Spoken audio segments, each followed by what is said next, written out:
Capítulo Omertá, Las Vegas, 1986. O espelho pequeno do banheiro refletia Charlie no dia do seu aniversário de 21 anos. Sentiu a mistura amarga da saudade brutal da mãe com o orgulho de estar morando num apartamento bonito e ser respeitados por todos na rua. Mandava dinheiro todos os meses. Mandava presentes, cartões de Natal e cartas pequenas. Lauren devolvia o dinheiro, devolvia os presentes, mas ficava com as cartas. Pelo menos era o que ele esperava. Odiaria pensar que a mãe as queimava com um isqueiro na pia da cozinha. Pensou, quem está matando as baratas? E sentiu outra pontada de tristeza. Estava ganhando entre 5 e 15 mil dólares por mês, dinheiro que entrava aos poucos, quase todos os dias, relacionado aos trabalhos que fazia com os outros. Variava entre socar alguém, vigiar alguém, enterrar alguém, entregar alguma coisa para alguém e intimidar alguém. Raramente via Tony, mas quando via, tentava aproximar-se. Tony sorria para Charlie. Era gentil, fazia elogios. Viking era seu melhor amigo, no mundo, coisa que os dois nunca haviam discutido porque isso seria frescura. Mas sabiam.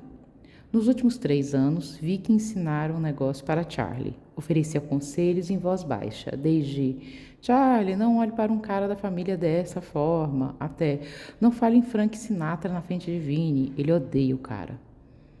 Por vezes eram brincadeiras. Olha, uma puta na esquina, Charlie, corre lá, vai beijar. Mas Charlie adorava o cara. E os outros também. Recebeu a ligação às 2 da manhã. Aprender a atender sempre.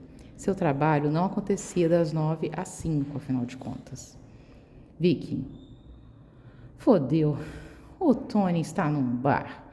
Ele só vai para lá quando tá mal. E, cara, quando ele fica mal, é uma merda. Você vai buscar ele lá, imediatamente. Fica a 2 quadras do cassino. Chama Old Sports.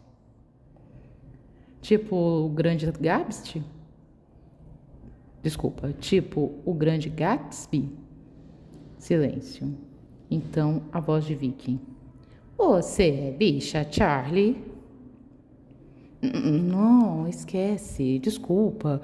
Cresci passando muito tempo sozinha em casa. Só tinha 2 coisas para fazer e ler era uma delas. E qual era a outra coisa? O que você acha? Charlie, agora pega o velho, fica de olho nele, não desafie, mas fique de olho nele. Vini e Frei estão cuidando dos negócios. Tá, entendi. Charles desligou e ficou olhando para o telefone. Existem alguns momentos na vida em que pensar não adianta, porque a coisa é imprevisível demais. Você tem que agir, fazer alguma coisa. No Old Sports estava quase vazio. Iluminação baixa demais. O tipo ideal para passar dinheiro ou mercadoria por baixo da mesa sem ninguém notar. Tony foi fácil de identificar, mesmo no escuro. Estava ao balcão sozinho de costas para a entrada. Charlie avaliou o lugar. Viu um casal bem óbvio numa mesa de canto com sofá. Um coitado de meia-idade e uma prostituta de luxo. Viu uns caras mais velhos do outro lado, contando piadas. Com caras de homens cujos filhos não telefonavam nem mandavam notícias. Charlie puxou o fôlego e caminhou até o balcão. Chamaram você? Charlie sentou-se, estranho. Muito estranho. Está tão perto de Tony. Sem os outros naquele lugar. É, como um guarda-costas, sabe? Tony sorriu. Finalmente olhou para Charlie. Charlie tentou imaginá-lo mais jovem, capaz das crueldades que fizeram com Lauren. Por um momento, duvidou da história dela. Devia haver alguma outra explicação, outra versão, porque Tony não parecia ser o tipo de homem que violentaria sistematicamente uma mulher tão frágil. Uma barmaid aproximou-se. O que vai beber? Charlie olhou para a bebida de Tony. Sabia pelo formato do copo e o palito com azeitonas que era um martini. Um desses, por favor. Tony deixou escapar um riso curto, cheio de ar. Trocou um sorriso tímido com a barmaid. Quando uma pessoa pede só um martini, Charlie, significa que ela não faz a mínima ideia do que quer beber. Mesmo à falta de luz, Tony parecia ter notado a vergonha no rosto do rapaz. Não precisa se envergonhar, Charlie. Você vem das ruas, como eu. Ninguém te ensinou a pedir drinks. Quantos anos você tem? Ironicamente, faço 21 anos hoje, senhor. Perfeito. Vai ter sua primeira bebida de homem comigo. Em primeiro lugar, há variações no martini. Não faça a coitada da barmaid ficar perguntando se você quer up, se você quer on the rocks, se você quer azeitonas, casca de limão ou cebola, se quer doce ou seco, se quer partido ou mexido. Coitada. Saiba o que é beber, saiba o que gosta. Mas eu não sei do que eu gosto, chefe. Tony sorriu. Olhou para Charlie por um tempo. Levantou um indicador. Eu gosto de sinceridade, garoto.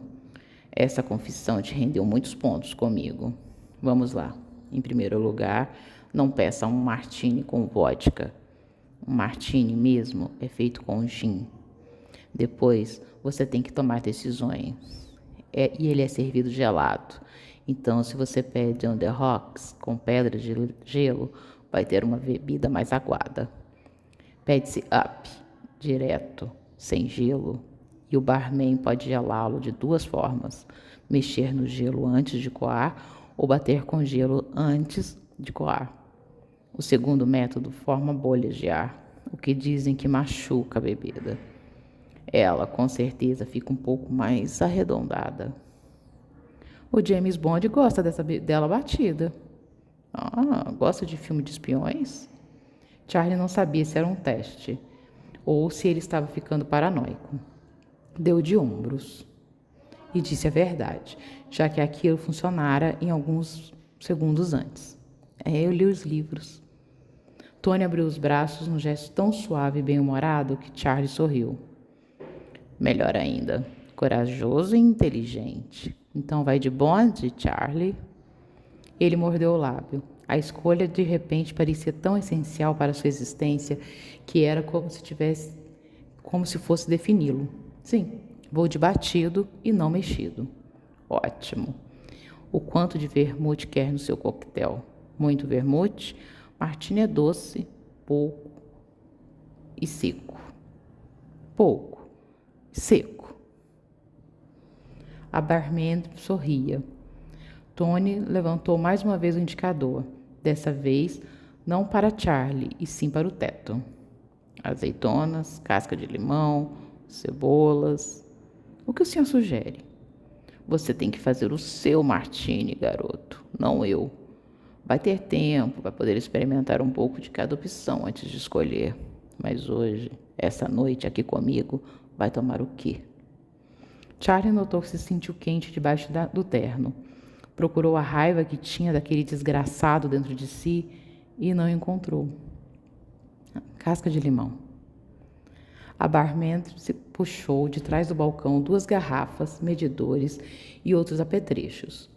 Charlie não prestou atenção porque tinha os olhos fixos em Tony. Por que o senhor está aqui? Porque gosto de beber sozinho de vez em quando, Charlie. Não quero proteção dos caras. Eu não sou esse tipo de homem. Eles só se preocupam com você, respeitam muito o senhor e sabe que, bem, há sempre filhos da puta lá fora querendo fazer mal a pessoas como você. Seu drink está pronto. Vamos ver o que acha da escolha que fez. Charlie viu o martini do balcão. Parecia vivo. A casca amarela descansava, encostando-se no fundo do copo. Charlie umedeceu o lábio para prepará-lo. Então bebeu. A bebida desceu suave, porém, como se não bem-vinda em sua boca, como algo que não era natural a ela. Mas algo acontecera, e ele naquele instante. Não era mais o Charlie moleque numa aventura suicida. Era o Charlie olhando para o seu pai, sentindo-se próximo a ele, sentindo que ele era humano e não o ser mitológico que Charlie criara para si e para justificar sua revolta. Lauren parecia tão longe naquele momento, tão longe dele. Encontrei minha bebida, senhor. Tony deu um tapinha nas costas dele. Os olhos apertaram com um sorriso, criando rugas. Tony ainda estava nos seus 40. Seu drink é como uma versão mais jovem do meu. Fiz escolhas parecidas na vida, Charlie. Vicky encontrou Charlie onde marcara, do lado de fora do Sunset Beach. Jogou o cigarro no chão e amassou a bituca com o pé. Como foi com o chefe ontem? Charlie sorriu. Tranquilo. Ficamos no bar por 1-2 horas conversando e depois ele foi para casa. Seguiu o carro e deu tudo certo. Vicky estudou o rosto de Charlie por algum tempo. Conversaram sobre o quê? Charlie deu de ombros. Martinis, a princípio. Depois ele falou sobre Vegas, sobre a extensão do território da família, da nossa lealdade para com a família Gnott em Nova York, essas coisas. Bom, o velho gostou da sua lábia, Charlie. Transferiu você para coletar grana comigo. E esse palácio de pureza e santidade está no seu itinerário de agora em diante. Toda sexta-feira, sem falta, coletar com o fio, entendeu? Charlie sentiu o peito expandir por algo feito de orgulho e antecipação. Ficou metidinho, hein? Vicky sorriu, mas Charlie enxergou algo a mais naquele olhar. Medo, talvez? Vamos lá. Entra aí e tenta não se perder na visão de tantos peitos. Charlie seguiu Vicky para dentro da boate. Tudo lá era escuridão no começo. Enquanto os olhos dele se acostumavam, ele absorvia o palco que se espalhava pelo recinto, em forma de gotas que se esticavam para várias direções, marcadas com postes em cada ponta. Ao redor das pontas, cadeiras e mais cadeiras de homens de todas as idades e classes sociais. Havia 4 strippers, uma em cada gota, rebolando, mexendo os ombros, fazendo caras e bocas. Charlie não olhou demais, não queria levar uma bronca de Vicky, mas olhou o suficiente para entender que eram lindas, que dançavam bem e que os homens sangravam dinheiro em cima do palco. Não era um lugar dos mais vulgares, mas também não era um show caríssimo de dança burlesca. O Sunset Beach era algo entre esses dois extremos. Um lugar que aceitava democraticamente um pai de família, um jovem de férias e um pervertido que tinha preferências por colegiais. No Sunset, você podia jogar dólares no palco, berrar algumas obscenidades para as strippers, mas não podia tirar o pinto para fora. É mais ou menos isso.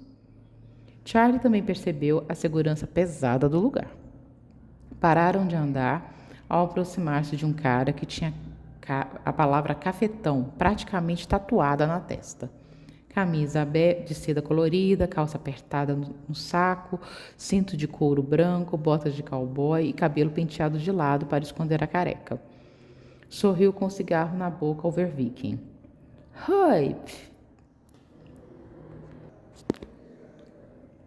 Sorriu ao ver Vicky. Oi, Phil, esse é meu amigo Charlie. Vai coletar toda sexta-feira, entendeu? Avise seus rapazes. Não quero confusão com esse daqui. É meu irmãozinho, tá ouvindo? Phil estendeu a mão. Charlie apertou, sentindo como se tivesse que lavá-lo urgentemente. Charlie, prazer. Phil, sou o gerente aqui. Bonitas meninas, hein? Charlie assentiu. Vamos lá, então. Seguiram Phil até o escritório no final do corredor, atrás de uma porta escrita funcionários, apenas. Era um escritório minúsculo e bagunçado. As luzes brancas pareciam ter sido tiradas de um consultório odontológico, ferindo os olhos de Charlie. Phil já deixara um envelope pardo em cima da mesa.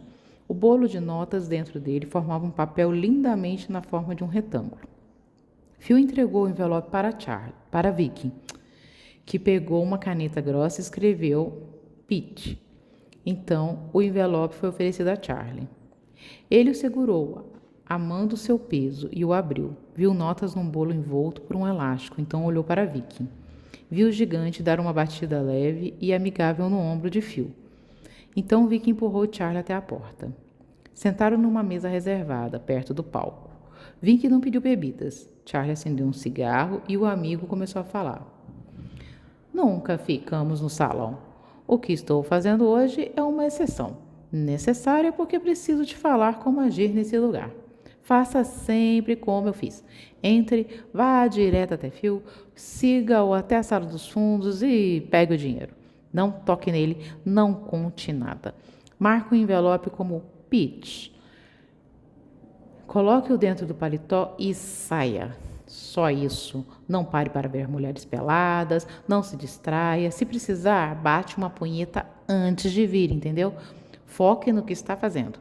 Esse dinheiro você vai me entregar todas as noites, às 11 horas, no meu apartamento, às sextas-feiras. Se por algum motivo eu não estiver lá, volte depois. Me telefone, ouviu? E o que você faz com esse dinheiro? Eu levo para Tony, que coloca no cofre. Quem faz a contabilidade dos CONIT é o Sr. Pitt. Dessa grana eu recebo uma parte e repasso um pouco para você. Uma stripper ficou de joelhos no palco, bem na frente de Charlie. Olhos com maquiagem pesada, grandes, lindos, cabelo louro. De quatro, rebolou com a bunda para o ar, jogando os cabelos de um lado para o outro. Ele sentiu o cheiro de um perfume floral e um pouco de suor. Desviou o olhar, querendo que Vicky confiasse nele, mas já estava de pau duro. Certo, então. Vicky observou o amigo fumar um pouco, então suspirou e falou num tom mais baixo. Tony está de olho em você. Vai abrir os livros em breve. O coração de Charlie deu um salto. Esqueceu-se da stripper na hora e inclinou-se para a frente. Isso significa que ele vai me tornar um cara feito? Que vou deixar de ser um amigo e me tornar um amigo de vocês? Vicky não parecia feliz, mas assentiu. Acho que sim. Vai chamar um de nós para jurar por você. E vai ser você, certo? Sabe o que significa? Que se eu fizer merda, você vai ser mandado para me apagar. E depois eles apagam você também. É isso. Charlie não sabia se Vicky estava tendo dúvidas. Então ele se deu conta de que embarcara naquela jornada justamente para fazer merda. E que isso significaria a morte do seu melhor amigo. Não entendeu as múltiplas sensações dentro de si. Jurou de forma impulsiva e sem convicção que não colocaria Vicky em perigo. E você vai jurar? Não sei se devo, Charlie. Por quê? Eu tenho feito tudo certo. Você, jovem, ainda não matou ninguém, não sabe o que é ter sangue nas mãos. Não sei, parece errado. Com você, a sensação é toda errada. Vicky, eu não vou fazer besteira. Nunca trairia a família, nem sob tortura. Vocês agora são a minha família. Nunca duvide disso. Eu quero isso, quero entrar, quero que confie em mim. Vicky passou a mão enorme na testa, parecendo exausto. O maxilar quadrado, o pomo de Adão afiado no pescoço, grosso, os pequenos olhos azuis. Tudo parecia denunciar uma tensão absurda dentro do amigo. Vou jurar por você. Te amo, garoto, mas tenho a sensação de que vou me arrepender. Aconteceu um mês depois. Houve uma batida na porta. Charlie estava sentado no sofá assistindo televisão e bebendo uma cerveja. Tá aberta! E em 2 segundos, Vicky e Miguel Mickey Pagliani, o subchefe, estavam entrando. Uau, olha só para você, sorriu Mickey. Tá bonito, AP. Vicky sentou-se ao lado dele. Gostei da decoração, beija-puta. Escuta, Mickey sorriu. Quanto tempo você leva para estar pronto? 10 minutos, só vou tomar um banho. Enquanto se dirigiam para a casa de Vinnie, Charlie sentiu o olhar estranho de Vicky nele. Não entendeu. Eles chegaram e viram o Sr. Pitt e Frey na mesa, na sala de jantar, fumando e discutindo algo. Charlie os cumprimentou, mas não os interrompeu.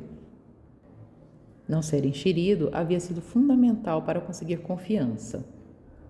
Ele viu Tony abordá-los. Charlie, vem aqui. Ele seguiu o chefe até a cozinha, onde Tony estava fazendo um molho de espaguete, quase como se materializasse um clichê do qual gostava. O cheiro era a melhor coisa da terra. Charlie sentou-se e esperou, sentindo-se bem por estar na presença de Tony, mais uma vez. Então, você está com a gente há 3 anos. Ele começou de costas para Charlie, polvilhando orégano na panela. Como se sente? Charlie percebeu que era a conversa. Ele falou sem hesitação. Eu me sinto como parte da família. Preocupo-me com todos aqui e quero fazer uma contribuição significativa. Tony baixou os olhos do fogo e encarou. Vou abrir os livros. Até então, Charlie só fora um cara conectado. Isso rendia trabalhos, dinheiro e uma boa dose de respeito nas ruas. Mas o momento de virar um membro da família chegaram. Ele seria finalmente um Konichi para sempre. Limpou a garganta. Não há nada mais importante na minha vida do que ser aceito por você. E não soou como mentira. Tony assentiu. Eu sei disso. Vi quem jurou por você essa manhã. Se você aceitar o nosso código, eu gostaria de recebê-lo em minha família, Charlie. Sim, eu aceito todas as responsabilidades. Sentiu algo quando pronunciou as palavras, como se alguma coisa houvesse mudado dentro dele. Um sentimento fugaz, porém forte. Ele ficou de joelhos, beijou o anel de Tony, então se levantou. Tony colocou as mãos em seus ombros e olhou em seus olhos, como se quisesse enxergar algo neles. Charlie sentiu o coração bater mais rápido. Tony falou baixo. Você é como um filho para mim, garoto. Charlie sentiu lágrimas queimarem seus olhos. Eu sou seu filho. Eu tento te odiar. Eu te odeio, mas não sempre, não agora. Tony o abraçou com força. Charlie prendeu a respiração e não sabia se amava ou odiava aquele homem. O homem que a partir daquele dia tinha o direito de vida e morte sobre ele. Eles celebravam naquela noite. Tony, Charlie, velho Pete, Miguel, Viking, Steve Frey, Vinny e os outros caras que compunham a lista da família Konichi. A nova namorada de Miguel, Carmen, também estava lá. Eles foram para um bar com música alta e mulheres jovens com roupas apertadas. Eles davam batidinhas nas costas de Charlie, apresentavam mulheres para ele e compravam bebidas. No final da noite, alguns dos caras mais velhos foram para casa. A maioria dos outros estava bêbada demais. Charlie sabia que estava um pouco alto de tanto uísque, vinho e cerveja. A amiga de Carmen, Destiny, estava emitindo sinais óbvios. Eles foram para o banheiro, onde ela fez sexo oral nele. Depois, ele sentou-se à sua mesa, tonto, e fitou aquelas bebidas com desconfiança. Precisava de um pouco de ar fresco. Quando saiu, Viking estava do lado de fora fumando um cigarro. Ele olhou para Charlie com aquela expressão estranha novamente, mas falou: Você está bem? Um pouco bêbado, foi a resposta. Depois de um tempo de silêncio, Charlie olhou para ele. Você jurou por mim. Obrigado. Sem problemas. Mas o tom de Vicky era seco. Charlie queria que ele estivesse feliz. Vicky virou o corpo para ficar de frente para ele e colocou uma mão em seu ombro. Hesitou, mas quando as palavras saíram, estavam pesadas, com sentimento. Bem-vindo à família, garoto.